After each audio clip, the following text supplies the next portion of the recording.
Are your applications getting rejected? Are you getting ghosted?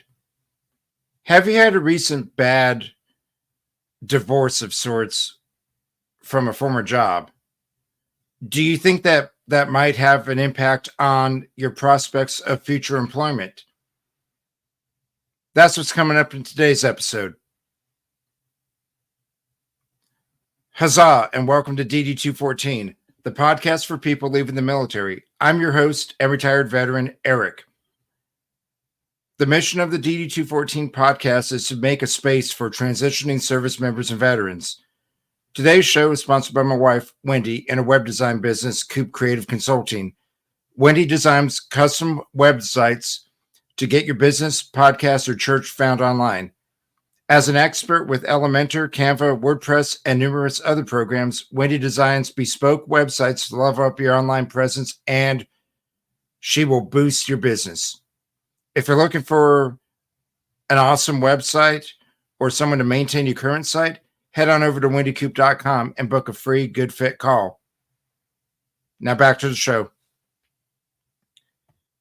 So when you're transitioning out of the service, of course, and I've talked about this before, but what's next? What are you going to do?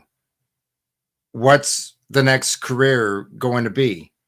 Is it going to be anything related to what you did in the service?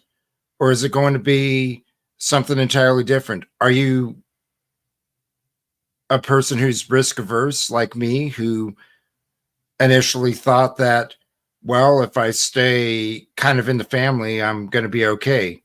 Well, that didn't really work out for me, did it? But you also might be a more adventurous person who wants to do something else and follow a passion that you may have. And that's all good. And you're certainly presented with lots of opportunities throughout your career to gain certifications and extra degrees and things like that that will help boost you, help make you be able to put almost the entire alphabet after your name in official correspondence, right? So, well, here's the thing. You're going to get rejected. You're going to be rejected a lot. You may get, and that's my experience and other people's experiences as well, is you may very well find yourself getting a lot of thank you, but no thanks, or hey, you got a really impressive resume, but you're not really quite what we're looking for. You may just be ghosted. You may never hear back from them again after you drop an application. That's completely normal. It happens. And rejections and ghosting, to be clear, are not illegal. Now, I went through a phase where, and I don't think I was half wrong, but maybe I was half wrong. Maybe I was a preponderance sort of half wrong. But there are things to consider. And that's where it comes down to, you need to document everything if this is going to be the case for you. And that's with respect to retaliation and collusion. And specifically by collusion, I mean collusion by others to prevent your employment in the future. Those are quite illegal. But there's nothing illegal about a rejection, or you got laid off, or you got terminated because of performance or things like that. None of that is actually illegal. There are federal laws that protect us, and we know that the law is written with a specific intent. And then there's plenty of case study, and anybody who's been around the blue marble for a bit knows that sometimes there is a divergence on how the laws are written and how they're actually executed. And like I said, the onus is on us to prove the existence of such divergences, even if we are 100% that it is happening. That's enough about that rant about that sort of thing. Employers sometimes ghost applicants, even though most talent professionals agree it's not in keeping with the best practices. Recruiters and other hiring experts, such as those you might find on LinkedIn, Indeed, and other like-minded sites. ZipRecruiter is another one. They do actually put the stuff out there, and there's plenty of stuff that you can find in the Google Webs, as I like to call it, about sharing some of the steps that you can take to reduce the risk of being either ghosted or outright rejected, and to be able to improve the pace of your job search. And here are some things that I found when I was going through all these different sites. So it would behoove you as a transitioning service member who's becoming anxious for a job to get a timeline of the hiring process, or occasionally ask for updates from the recruiters or the hiring manager. If they don't get back to you in a week or maybe 2 weeks, you can ask. I don't recommend asking every day, hey, am I getting hired? Am I getting hired? Am I getting hired? You don't want to sound desperate like that. That's also why on my LinkedIn profile, I don't have looking for work in my public profile, but I have it set up so recruiters can see if I'm looking for work. But all that's really gotten me is people trying to get me into basically multi-level marketing schemes. So there's a caveat emptor element to that. Don't assume that you've been ghosted just because you haven't heard back. The reality is you may actually go as long as 2 or 3 months before you get a decision, before you are offered a job, or before you've been declined. Sometimes they may put that job out there and people apply, and then they make a decision to do an internal hiring. Again, that's perfectly legal. That's and that happens. They may have just found somebody else who wanted to get in there, and they've already been in. That's the nature of the game. The best way to get a job in a company or an organization is to already be in said company or organization. You may very well get yourself to the front of the line a lot quicker than people from the outside. And there's one I found, and it's a hashtag for LinkedIn. It's hashtag get hired ghosting. There's a lot of good advice. Somebody from one of these things that I read, somebody asked, what steps can applicants take to get closure during a stalled hiring process? Again, what is a stalled hiring process? You didn't hear back the next day. Is that stalled? No. You didn't hear back 6 months later? Yeah, I would say that's definitely stalled. But the person goes on to write, I always recommend confirming the next steps as well as the time frame for the hiring decision before any interview. Now, I've never actually done that. I usually, if I get into an interview, I know pretty quick if I'm going to get the job or I'm not going to get the job, or if I have a chance. But if you do ask the question, and I would recommend that you tame or temper how much you ask and how you ask it. It will, as this reply states, reinforce your position or your interest in the position, and it gives you an opening to follow up if no response is received within that period. Recommends confirm contact information, both years and interviewers, as well as preferred methods to receive any correspondence. Be proactive, but not overbearing. If the time has passed and no response is given, don't be afraid to reach out. I would start with an email and transition to a text message if no reply. If you still aren't receiving feedback, then it is probably time to move on, but you can do so knowing that you did everything possible. Now, what I just read could easily appear to come from a position of desperation.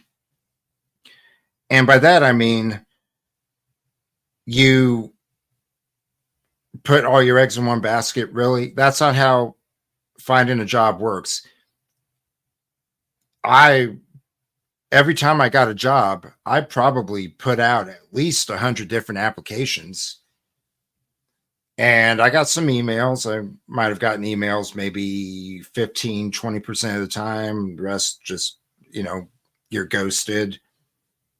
And occasionally you get somebody who calls you back and wants a second interview or maybe a third interview. And they're basically at this point honor bound to give you the job. So that is always encouraging. But you know what? You might be a veteran. You might be a person who is getting ready to leave the military. You're not all that. You really aren't. And that's the straight dope on that. You have to keep digging until you find pay dirt. Or think about the 49ers. And I'm not talking about the football team that just lost the Super Bowl. I'm talking about the San Francisco Gold Rush. Think about how much digging those guys did, how much gold panning they did in the various rivers and tributaries in that region just to find a couple of gold nuggets. It's literally that way with employment seeking. You have to keep throwing out those interviews. And in a later episode, I'm going to talk more about resume writing and how I can help you with writing a good resume. But the main thing when it comes to that, though, just think about the gold miners.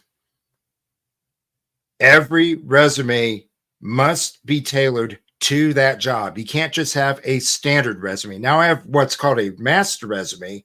It's got everything on it. And then I just go and I scrub everything down and make changes as appropriate when I apply for a job position.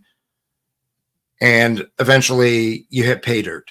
But you have to put the effort in. Also, another secret, and it's not really a secret, should not be a secret at this point to any of you.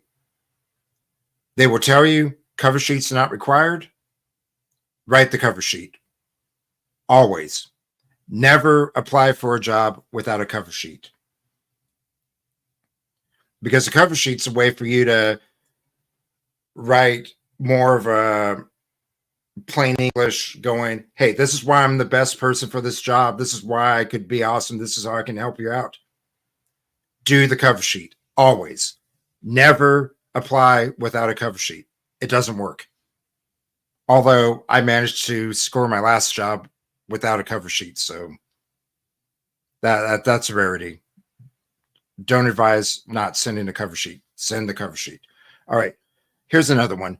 Job seekers can fight back against ghosting by being persistent, but patient.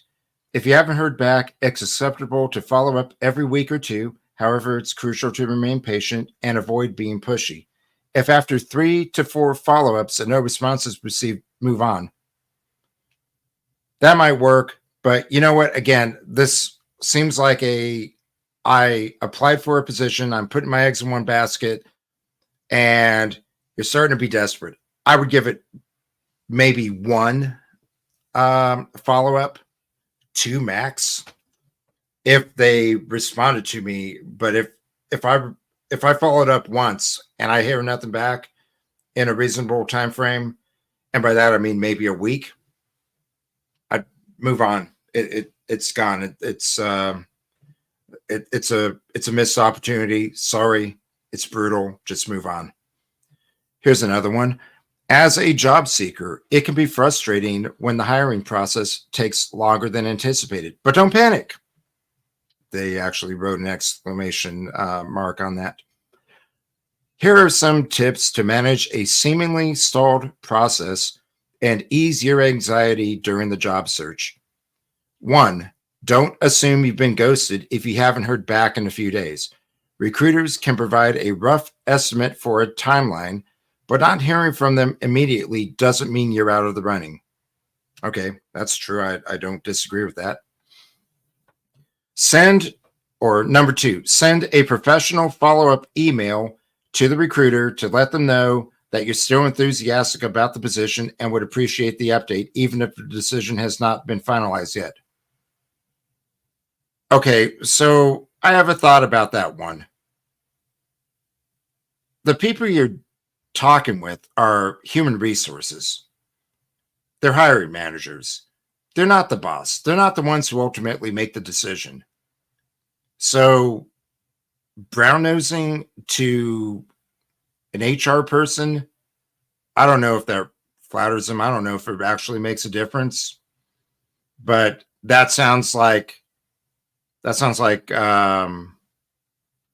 don't know. Maybe it sounds like brown nosing. I don't know. I'm not an advisor. I'm not a professional in this field. It just doesn't sit well with me. I think if they're not getting back to me, well, guess what? I've already got other applications with other people. Somebody else will get back with me, if not these people. I don't know if there's some dream job out there that I absolutely would have to that point that I would actually go that extra mile. But that might just be me. I mean, comment. Hit me up on my LinkedIn or on my YouTube. You could certainly do that. I'd like to know. I've only been out of the military for a couple years, so and I've had a few opportunities to have employment, and I've Number three, ask for feedback. If you connected well with the hiring manager or other members of the interviewing panel, send them a connection request on LinkedIn and take the extra step to send them a thank you note for their time. Recall anything interesting that you have learned during the interview, which will show them that you were engaged in the conversation and that you're interested in the role. You can go the extra mile and ask the hiring manager and or recruiter to share feedback on how you did during the interview, as well as whether they have any questions or concerns about your experience or ability to perform well in the role. Okay. Yeah, you can certainly do that. I don't think that's necessarily bad form, but if you've been in enough interviews, you're going to know if you did well or if you did not do well. You're going to know, okay? Especially as a transitioning member of the military, you've been through lots of interviews. Every single qualification that you ever got entailed an interview of some sort. In the Navy, we called them boards. And the other services, you might call them something else. But if you're getting qualified to, say, be a pilot or to be able to operate a piece of equipment or what have you, you've been through interviews. So my perception is that veterans tend to do rather well in interviews and also have the wherewithal to know if that interview was a good one or a bad one. Okay. I knew on one that I did, it was going to be in a job that involved handling food, and I was asked about my beard. I knew I tubed that interview when I got asked if I was willing to shave my beard. And when he told me that I didn't need to shave my beard just yet, I knew I tubed that one.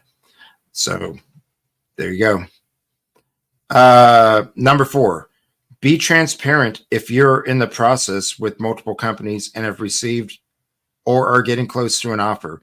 Inform your front runner company if you'd appreciate a decision from them as you are considering another offer. This can sometimes speed up their decision-making process if you're their favorite candidate so far. Well, first, unless you really blew it out of the water, they ain't going to tell you that you're their favorite candidate. Second, if you are negotiating with other potential employers, I would keep that close hold until it comes time to start negotiating salaries. That's my take on it. That's what I would do.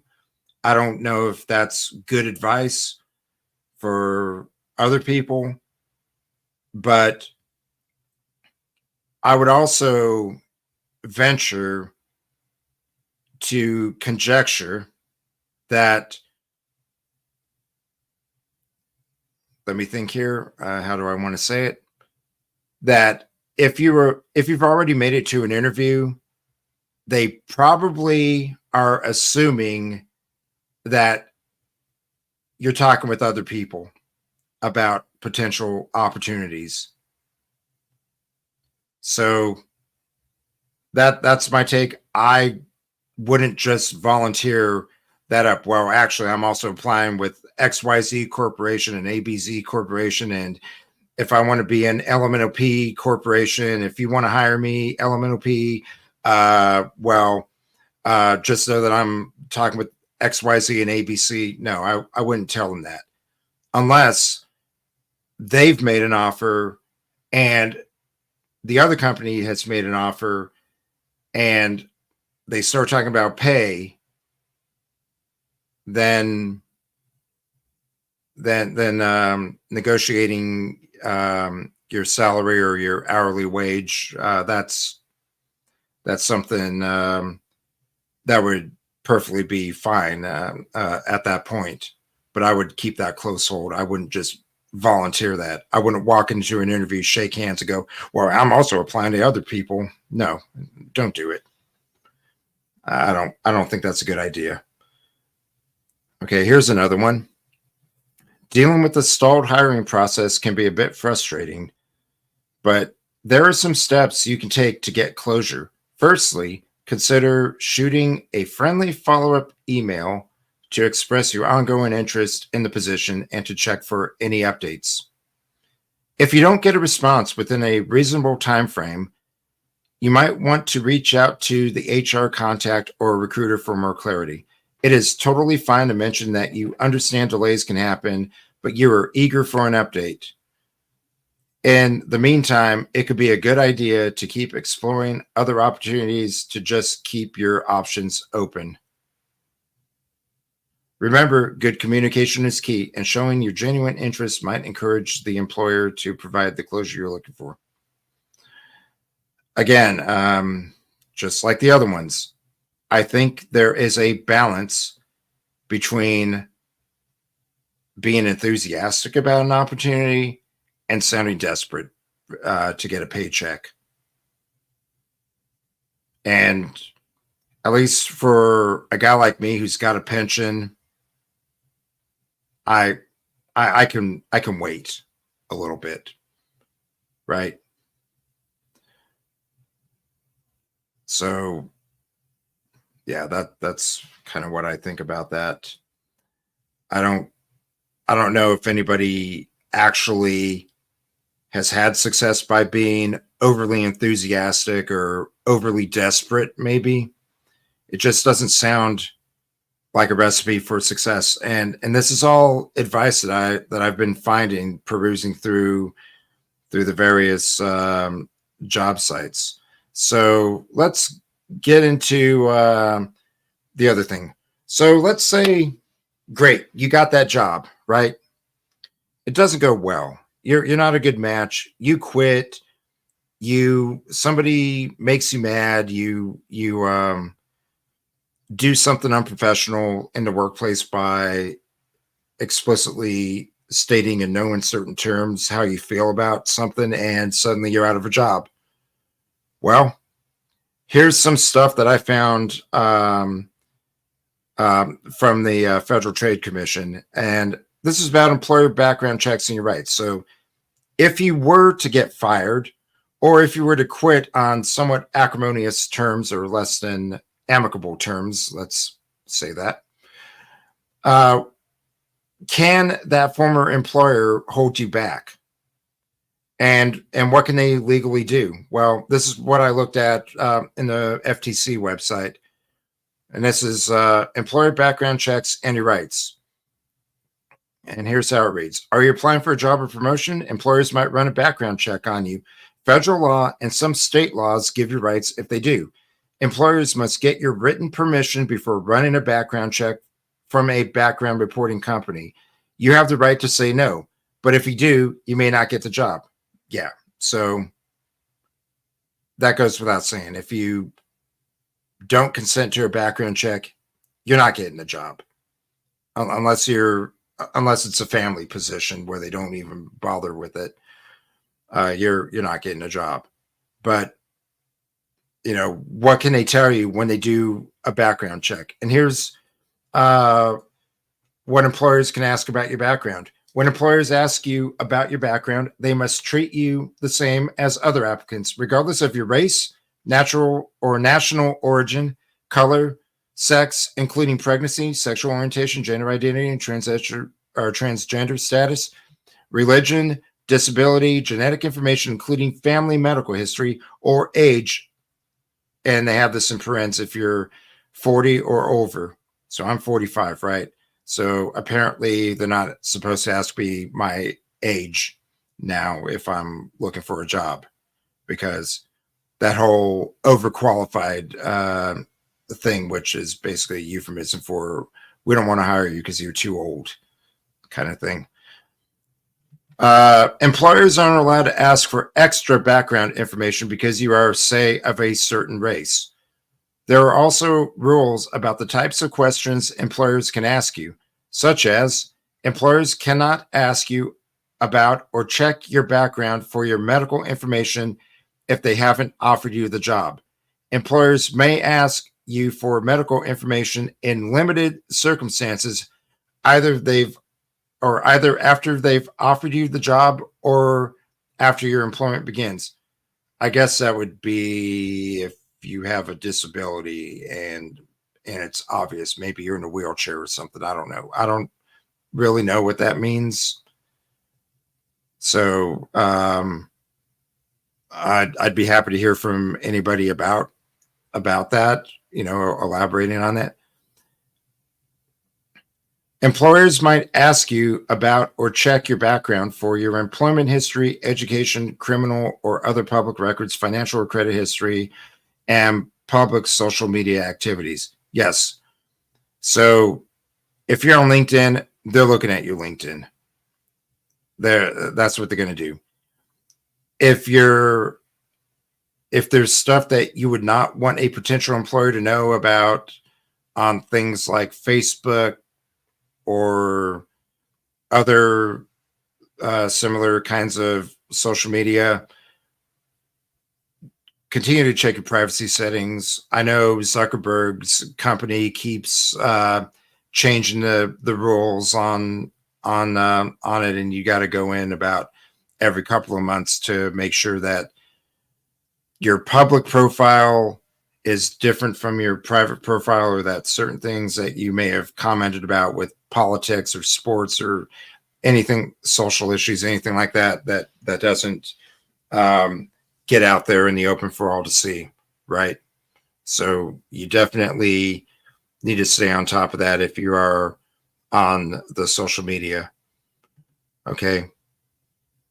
As far as the other ones, employment history, yeah, on your resume, you put the date, you put the month and year you started a job and the month and year you left. They're going to call and they're going to go, hey, did this guy work here from this date to this date? All they are allowed to really say is yes or no. They're not allowed to go off on a diatribe about, well, this person was a crappy employee, I didn't like the cut of his jib, things like that. They can't do that.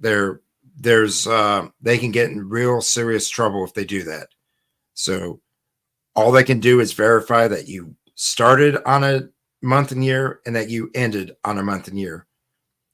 Education, yeah, you put your degrees, you put the years you attended college, if you've got degrees and such. That's an easy call to said college's registrar. They're going to go, hey, like for me, I went to the Naval Academy from 1997 to 2001, and I went to Salve Regina from 2000 six to, well, I stopped my studies in 2008. I completed my degree requirements, but I actually graduated 2009. So employer calls up the Naval Academy registrar office and goes, hey, did Eric Koop go to the Naval Academy from 97 to 2001? Did he graduate? That's a yes or no question. If you're a smart person and education's and is a consideration in the employment opportunity, you can email them a transcript, and that's fine. And then they call Salve, Virginia up in Newport, Rhode Island. They go, hey, did Eric Koop go to Salve from 2006 to 2009? Did he get a degree in international relations? That's a simple yes or no question. They'll and the registrar offices at colleges know that, and they answer those questions all the time, right? That's just yes or no. There's no PII issues there. It's just did you go to this college from this time to this time? Did you get this degree? That's pretty much what they can ask.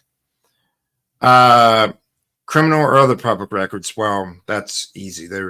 There's a lot of ways to look for criminal history. So when you're filling out that employment application, do you have a felony? Blah, blah, blah, blah, blah. Have you been convicted of blah, blah, blah? Yeah, they'll check that. Financial credit history, yeah, they can get a credit score on you.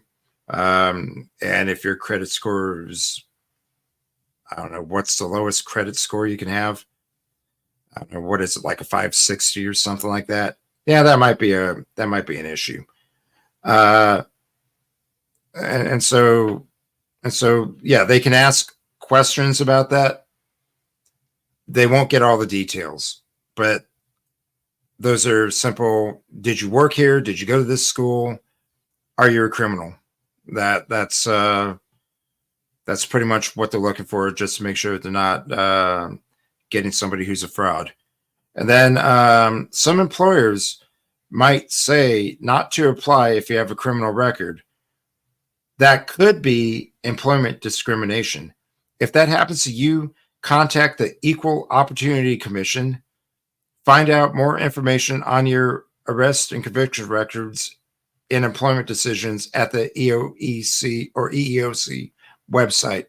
So, yeah, even if you do have a criminal record, and most veterans generally don't, but if you do because you got court-martialed or something like that, certainly check, because you may have some protections there, and that could help you with getting yourself established into a brighter and better future.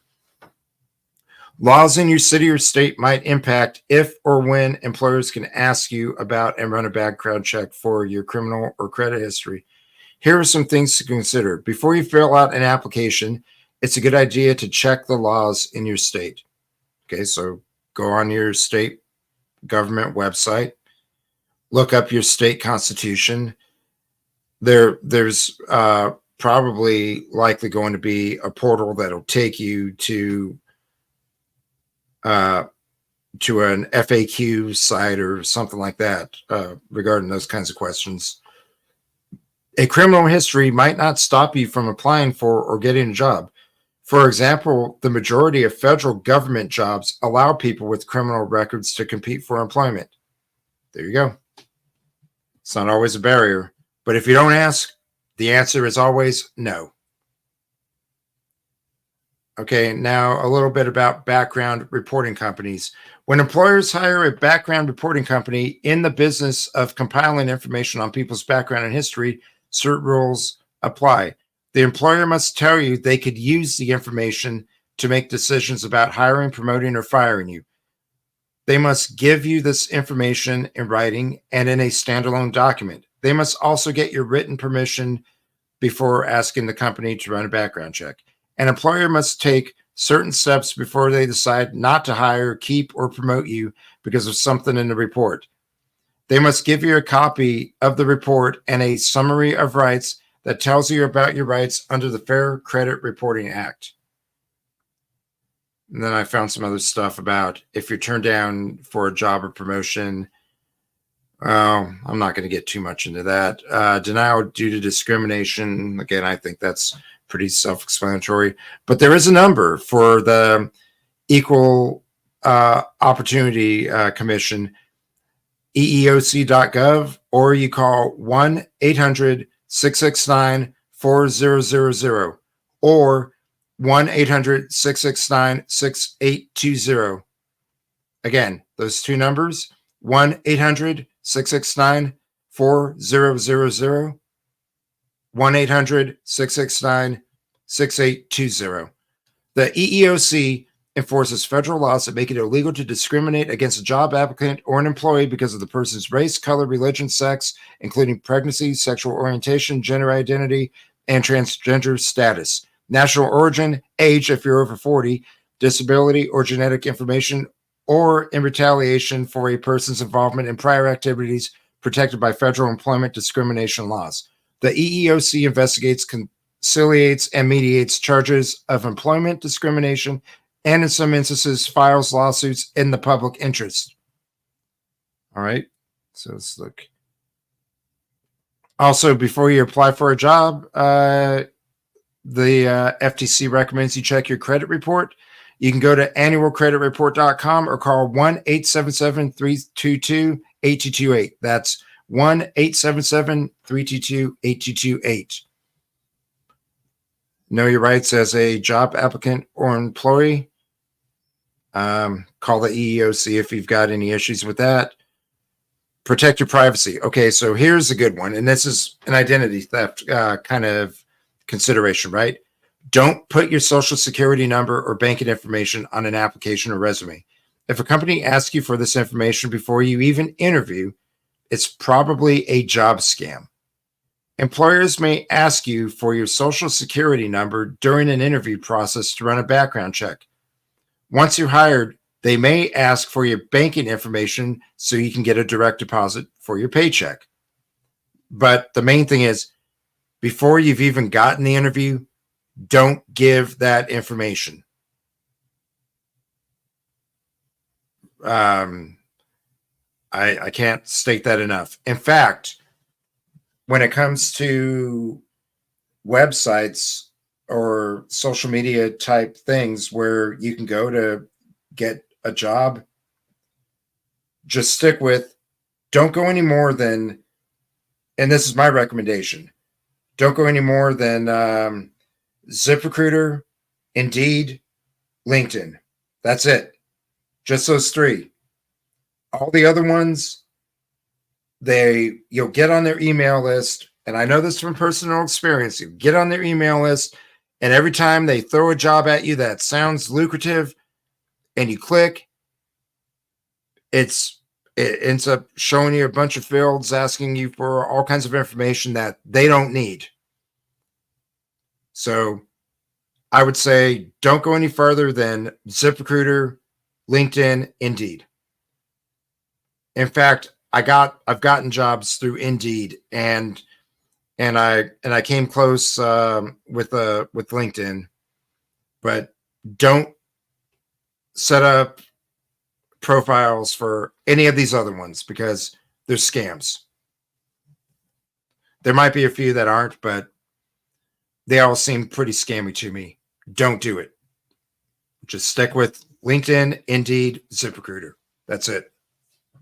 All right.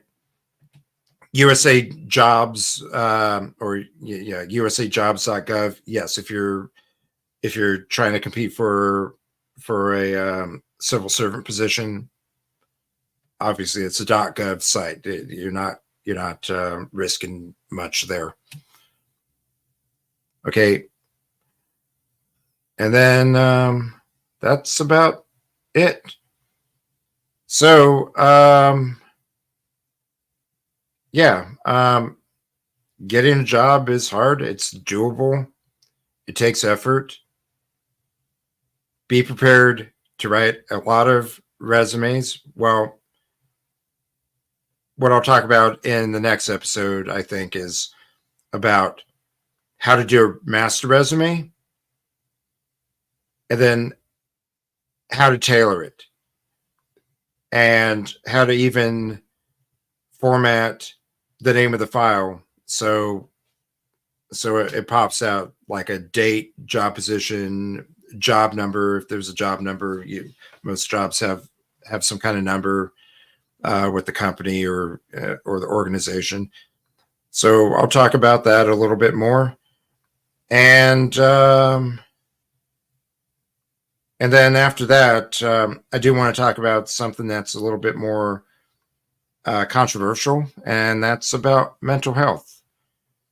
I do suffer from anxiety and depression, and I've relied heavily on the VA to help me with my health so I can continue doing things on a predictable basis and to maintain a steady strain, and to also reconcile things that, among other things, have to do with that leaving the military, loss of identity, loss of purpose kind of thing that I've talked about in a previous episode, the sense of purpose.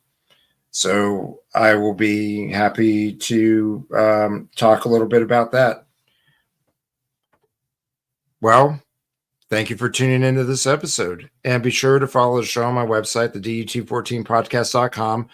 I'm also on Spotify and the other podcast apps, so you can follow me there. Also on my YouTube channel at Eric Coop, and you'll know every time there's a new episode. Be sure to share this episode with your fellow service members and veterans. Again, my name is Eric, and this is the DD214 podcast. Until next time, huzzah.